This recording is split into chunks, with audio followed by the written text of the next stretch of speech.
All right, now we're going to deal with Daniel chapter 9. We're in the book of Daniel chapter 9. And we're going to start right here, way down here. In the first year of Darius, the first year of Darius, keep that in mind. The son of Ahasuerus of the seed of the Medes, blah, blah, blah. In the first year, all right, I'm on verse 2, of his reign, I, Daniel, understood by books the number of the years whereof the word of Yahuwah came to Jeremiah, or Jeremiah, the prophet, that he would accomplish 70 years in the desolations of Jerusalem. Because apparently Daniel is thinking that he is in the midst of these 70 years. And you're going to see why I'm saying that. So first you see it says that he would accomplish 70 years in the desolations. So when you read on down here, Daniel is praying for Jerusalem because he thinks it is still desolate. In fact, here's the scripture right here. We're still in Daniel chapter 9, and we're going to go to verse 17. All right. Let me get up close, make sure you can see it good. All right. Now therefore, O our power, hear the prayer of thy servant and his supplications, and cause thy face to shine upon thy sanctuary that is desolate. See that? Verse 18. O my power, incline thine ear, and hear, open thine eyes, and behold our desolations. You see that? The sanctuary is no longer desolate at this point. They've been building on the sanctuary ever since the beginning of the book of Ezra. And I'm going to show you that right quick. Now remember, this was in the first, let me turn back. This was in the first year of King Darius. In the first year of his reign, I, Daniel, understood by books, blah, blah, blah, and so on, in the first year. So now we're in the book of Ezra. Ezra chapter 4. We're going to go to chapter 4 right here. All right. And if you go down, you read all this, you're going to get down to where it says in verse 4, Then the people of the land weakened the hands of the people of Yehudah and troubled them in building, because they was already building. They had been building ever since the decree went forth in Ezra chapter 1 verse 1 that Cyrus said. Watch this. And hired counselors against them to frustrate their purpose. They didn't stop them, but they frustrated their purpose and it kind of caused troublemakers. All the days of Cyrus, king of Persia, even until the reign of Darius, king of Persia. So they was building all the way to the reign of Darius, king of Persia. There was no desolations. The 70 years that was in Jeremiah had already came to pass and had stopped at the beginning of the book of Ezra, and the decree went forth for them to go back to build the temple and build Jerusalem until, according to Daniel, the Messiah, the Prince. But we'll get to that. So when you look at places like Daniel chapter 9 verses 1 through 3, you want to compare that to Ezra chapter 1 verses 1 through 3, where the decree went forth to build, and they had been building already. Then you go to Ezra 4, 4, and 5, and you're going to see that they was already in building all the way up to Darius. And you go to verse 23 and 24, and it says, Now when the copy of the king Artaxerxes' letter was read before Rehum and Shimshai the scribe and their companions, they went up in haste to Jerusalem unto the Jews and made them to cease by force and power. Verse 24, Then ceased the work of the house of Yahuwah, which is at Jerusalem. So it ceased unto the second year of the reign of Darius, king of Persia. So the work was going on all the way to the second year. Not the first year, the second year. So during the first year, they were still building. All right? No, there wasn't no desolation. They had been building all the way from Ezra chapter 1, verse 1. You get to Ezra chapter 4, verses 23 and 24. You're going to see that it ceased in the second year of Darius. So since the work was still going on in the first year of Darius, why is Daniel praying like this about some desolations, like ain't nothing going on down there? I'll turn back to it again. I'll turn back. Let me turn back to Daniel. Going back to Daniel, chapter 9. All right, now we in Daniel, chapter 9, verse 17. He's saying that the sanctuary is desolate. See that? But the sanctuary is not desolate. They've been building on it ever since Ezra chapter 1, verse 1. Now, I'm going to read on down, and you're going to, well, if you read, you can read it, and you're going to see where he's going to start talking about Gabriel. So whatever Gabriel is telling him, that's a lot, because let me show you. Skip on down to verse 24. Now watch this. It says, 70 weeks are determined upon thy people and upon thy holy city, to finish the transgression and to make an end of sins, make reconciliation for iniquity, blah, blah, blah, and all of that. The 70 weeks are the 70 years that already happened at the end of 2 Chronicles. All right, and then if you turn to 2 Chronicles, we're going to go all the way to 2 Chronicles, chapter 36, and you go all the way down to, let's see, verse 20, and them, where's it at? And them that had escaped from the sword carried he away to Babylon, where they were servants to him and his sons until the reign of the kingdom of Persia, to fulfill the word of Yahuwah by the mouth of Jeremiah until the land enjoy Shabbats. For as long as she lay desolate, she keeps Shabbat, to fulfill 70 years, or 70 years. 1 score is 20. Any avid Bible scholar know that. 1 score is 20 years. This says 3 score. That's 60, and plus 10 is 70 years. Now, in the first year of Cyrus, king of Persia, because remember, the 70 years only went to the reign of Persia, right here, to the reign of the kingdom of Persia. And that means the 70 years supposed to end. But Daniel is in the midst of Babylon during the time of Cyrus and Darius, and he's just now getting a word from this Gabriel about 70 weeks, which is the 70 years that already happened. Now I'm going to go back to Daniel. All right, now we're in the book of Daniel again. Daniel chapter 9. And we just saw where this Gabriel, which is just a made-up name of a made-up character, we don't know the name of any angels. Only the book of Daniel and the New Testament, book of Revelation, give you names of angels. I'm going to get into that too. All right, 70 weeks are determined upon our people. All of this, don't worry about that. Verse 25 says, know therefore and understand that from the going forth of the commandment to restore and to build Jerusalem unto the Messiah the Prince shall be 7 weeks. Now I want y'all to know that the commandment to restore and to build Jerusalem happened in Ezra chapter 1, verse 1. So here we are back to Ezra chapter 1. And look what it says. Now in the first year of Cyrus, king of Persia, because the 70 years had ended, that the word of Yahuwah by the mouth of Yeremiah might be fulfilled, Yahuwah stirred up the spirit of Cyrus, king of Persia, that he made a proclamation throughout all his kingdom, and put it also in writing, saying, thus saith Cyrus, king of Persia, Yahuwah, the power of heaven, hath given me all the kingdoms of the earth, and has charged me to build him a house at Jerusalem, which is in Yahudah.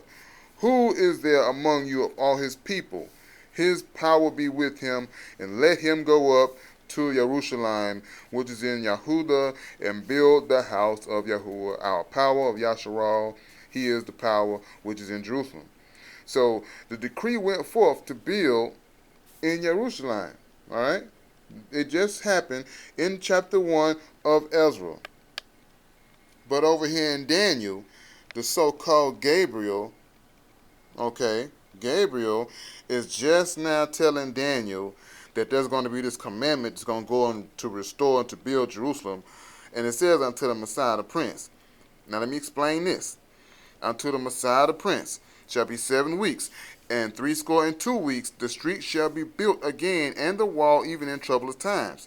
And after 62 weeks shall Messiah be cut off. Now I want y'all to know that Messiah, that is the people of Yasharal, because the people of Yasharal in the Old Testament is the Son. Let me show you that right quick. All right, we in Exodus, and we're going to go to chapter 4, and we're going to go down to verse 22. It says, And thou shalt say unto Pharaoh, Thus saith Yahuwah, Yasharal is my son, even my firstborn. So the Messiah in here is Yasharal. All throughout the scriptures is going to be Yasharal, or either the king, which was David, or David, however you want to say it. Okay, so Yasharal is the son. See that? So when you read in Daniel, all right, chapter 9, you read verse 26, Messiah shall be cut off. That's why our people was cut off. In fact, there's another scripture in the Psalm that actually used the exact same wording. Cut them off from being a nation. Let me give you that one right quick. All right, we're in Psalm 83, and if you read down to 3 and 4, they have taken crafty counsel against thy people, and consulted against thy hidden ones. They have said, Come and let us cut them off. There it is, cut them off from being a nation, that the name of Yasharal may be no more in remembrance. See that? And so we was cut off. Messiah was cut off. That's who was really cut off. The book of Daniel says Messiah because it's trying to point you to some son of God. That's what the book of Daniel was put in there for, to try to help you to try to believe in a son of God, some kind of Messiah that supposedly came and died on a cross, which is a lie.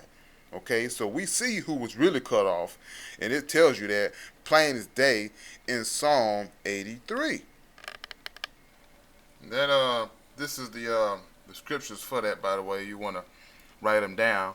Daniel 9:25. You want to verse that against Ezra chapter 1 verses 1 through 3 and Ezra chapter 4 verses 1 through 5. Daniel chapter 9 verse 26. You want to verse that against Psalm 83 3 and 4, where it shows you who was cut off, and of course Exodus 4 and 2, who shows you who the son is throughout the Old Testament scripture before a New Testament was ever written. Then you got Daniel chapter 8 verses 9 through 14. That happened during the time of Antiochus, if I'm saying it right, Antiochus. It looked like Antiochus the fourth Epiphanes, around 215 BC to 164 BC. And anybody can just do a little bit of research on that. Daniel chapter 8 verses 9 through 14. I'll read some of that right quick. Daniel 8 and verse 9, and out of one of them came forth a little horn. The little horn, that's Antiochus. Many Bible scholars have figured that out. Antiochus the fourth. You can look him up on Wikipedia. You're going to see some of the same stuff that Daniel is talking about happened already during the time of Antiochus, before they claim the book of Daniel was written.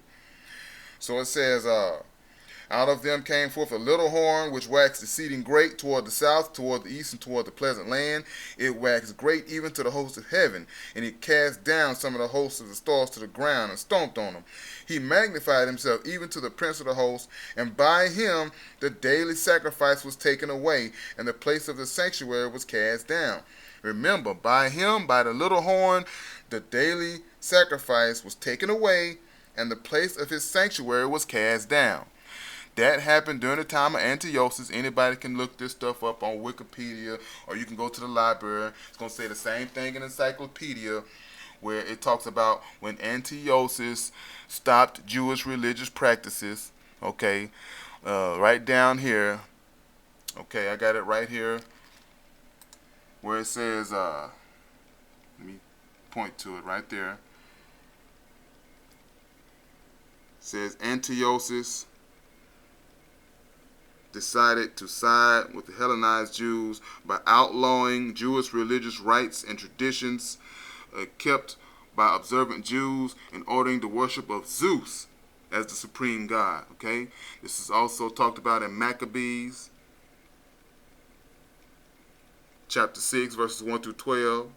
Okay, they refused. Antiochus sent an army to enforce his decree. Because of the resistance, the city was destroyed. Many were slaughtered, and a military Greek citadel called the Acra was established. All right, this happened during the time of Antiochus IV Epiphanes. Anybody can look this stuff up. All right, there it is right there. Now, the reason why you want to know that is because this is who Daniel is talking about. Then you go to Daniel 9 and 27 when it talks about, let me get that right quick. Daniel 9, verse 27. And it says, "And he shall confirm the covenant with many for 1 week, and in the midst of the week he shall cause the sacrifice and the oblation to cease." That's what Antiochus did. "And for the overspreading of abominations he shall make it desolate." He also done that. All you gotta do is just read about it. Alright? "Even unto the consummation, and that determined shall be poured upon the desolate." So after the little horn, supposedly, according to the book of Daniel, is supposed to be the end of the world. Let me see if I can find that right quick. We're talking about Daniel, and we're going into these so-called prophecies that already happened. All right, because he caused the oblation to cease in 167 BC. He stopped the religious practices let me see if I got that right quick. Where's that date at? Where is it at? Ah, there it is. 167 BC, right there. All right. I got the little arrow pointing right to it. 167 BC. See that? That's when he done that. Now, what's strange about that is there is no fact of an account of the book of Daniel being put together until 165 BC. And in most Bibles, I'm going to just show y'all this right quick. In most Bibles, you have what is called a chronology of biblical events. This is just a regular old Bible, I got it, when I was in church. And you turn to the back of the Bible, back here in the back, and it's going to give you a chronology of events. And in here, we was just now reading about Antiochus and what he did. Anybody can go and look this stuff up. All right. Now we're going to look at what this chronology says. And I know it's old. I done wrote all over it and everything. But this is talking about Antiochus. All right. Antiochus sets out on a campaign. Okay, here's the date right there, 165. See that? Leaves Lystra in charge of Syria and Palestine. And then it says Daniel is written. Like I said, I underlined it. I got something wrote on the other side of the page, so it's kind of done bled through. But you see why the book of Daniel is not even shown to be written until 165. See what I'm saying? Now, you got to remember, all of the other stuff from Babylonian captivity to the Persian rule, all of that already happened up to 165 BC. And this is in, like I said, in most study Bibles, you're going to have a chronology of biblical events going to tell you that the book of Daniel was written around 165 BC. All right, and I'm gonna cut this one a little bit short, and I'm gonna go ahead and make a part 3. Go on and wrap this up right quick, because if Daniel was written in 165 BC, it's something else y'all need to look at. It's gonna help solidify the fact that there is clearly something wrong with the book of Daniel, and we should not really be trusting in the book of Daniel if everything happened during the time of Antiochus, and he's the little horn.